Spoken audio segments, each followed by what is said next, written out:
এক বনে বাস করত টুনি আর টোনা। এক হিজল গাছের মাথায় তারা বাসা তৈরি করে থাকতো। ওগো শুনছো, আমাদের ঘরে নতুন অতিথি আসতে চলেছে।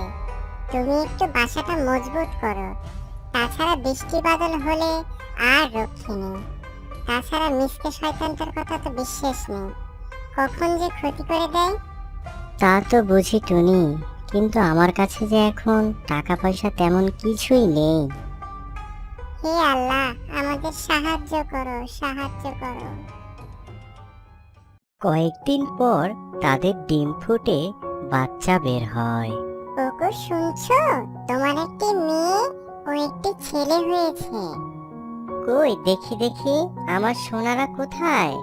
এমন সময় মিসকে এসে হাজির হয়। ওরে বাবা, এ তো দেখছি মেঘনা চাইতেই বৃষ্টি।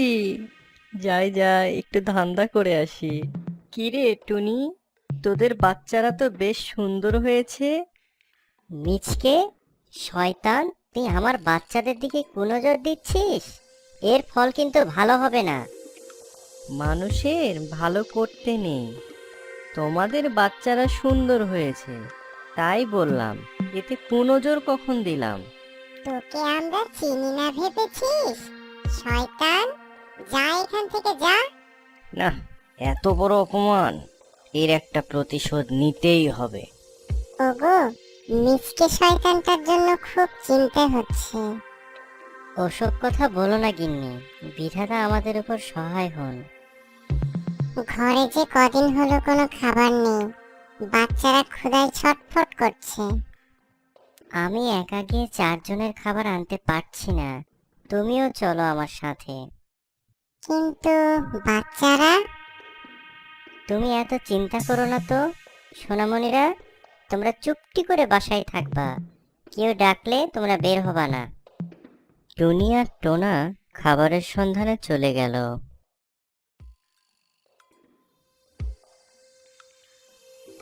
আরে, টুনি আর টোনা তো বাড়ি নেই, বাড়ি তো একদম ফাঁকা। Just looking like a wow wow wow wow. এই যে বাবু সোনারা, আমি তোমাদের মিসকে কাকু। তোমাদের মা খাবার নিতে যাওয়ার সময় আমাকে বলে গেছে তোমাদের নিয়ে যেন বেড়াতে যাই। তোমরা নিচে আসো। আমরা জানি তুমি দুষ্টু শেয়াল, আমাদের খেয়ে ফেলবে। মা আমাদের তোমার কথা বারণ করেছে, তোমার সঙ্গে কথা বলতেও নিষেধ করেছে। তুমি চলে যাও এখান থেকে। এ তো দেখছি বাচ্চারা খুব চালাক। তোমরা আমাকে ভুল বুঝলে। আচ্ছা ঠিক আছে, চলে যাচ্ছি।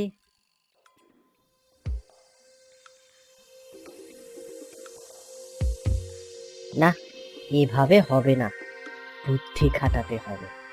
কি করা যায়, কি করা যায়? পেয়েছি। সোনা ময়নারা, তোমরা বাসা থেকে নিচে নামো। আমি অনেক খাবার নিয়ে এসেছি, আর উঠতে পারছি না। তোমরা নিচে এসে খাও, তাড়াতাড়ি নিচে আসো। মিচকে টুনির মতো গলা করে বাচ্চাদের ডাকে, এতে বাচ্চারা মনে করে মা এসেছে, মা অনেক খাবার এনেছে, কি মজা কি মজা, মা এসেছে। এই বলতে বলতে তারা বাসা থেকে বের হতেই বাসা থেকে নিচে পড়ে যায়, আর মিচকে গপ গপ করে ধরে খেয়ে ফেলে। দূর থেকে সব দেখছিল কালো কাওয়া। কিছুক্ষণ পর টুনি আর টোনা খাবার নিয়ে বাড়ি ফিরছিল। বাড়ি ফিরে তারা দেখে তাদের বাচ্চারা আর নেই। টুনি কান্না শুরু করে দেয়। সোনা, সোনারা কোথায় গেলে? আমার সোনাদের কে নিয়ে গেল? ওই সোনা কোথায়? সোনা, তোরা কোথায় গেলি সোনা? আমার সর্বনাশ কে করলো?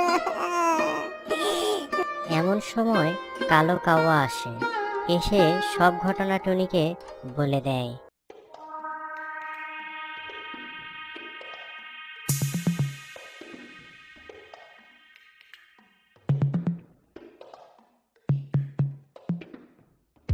শয়তান মিসকে আমার এত বড় সর্বনাশ করলো, আমি মিসকেকে ছাড়বো না। কিছুতেই ছাড়বো না।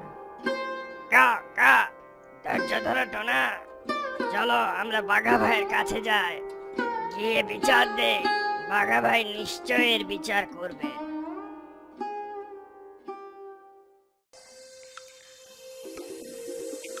সবই তো শুনলাম। মিসকে, তোর কিছু বলার আছে? বাঘা ভাই, আমি নির্দোষ বাঘা ভাই, আমি টুনির ছানাদের খাইনি। কা কা মিথ্যে কথা, আমি নিজের চোখে দেখেছি মিসকে টুনির ছানাদের খেয়েছে। মিসকে, তুই এর আগে অনেক শয়তানি করেছিস, অনেকবার ক্ষমা করেছি। এবার তোর শাস্তি হবেই হবে, তোকে আর কোনো ক্ষমা করা হবে না। টনি, তুই নিজে হাতে নিজের সন্তান হত্যার প্রতিশোধ নে। যা, মিসকের চোখ অন্ধ করে দে, ও যেন ভবিষ্যতে কোনোদিন কোনো মায়ের সন্তানের দিকে চোখ তুলে তাকাতে না পারে। বাঘা ভাই, আমি ভুল করেছি, আমি আর কখনো এরকম করব না, আমাকে এবারের মতো ক্ষমা করে দাও বাঘা ভাই, আমি মরে যাব বাঘা ভাই, আমার চোখ অন্ধ করে দিও না বাঘা ভাই। টুনি তার ঠোঁট দিয়ে শিয়ালের চোখ অন্ধ করে দেয়। বন্ধুরা, আমাদের গল্পটি ভালো লাগলে লাইক, কমেন্ট, শেয়ার করুন। নতুন নতুন গল্প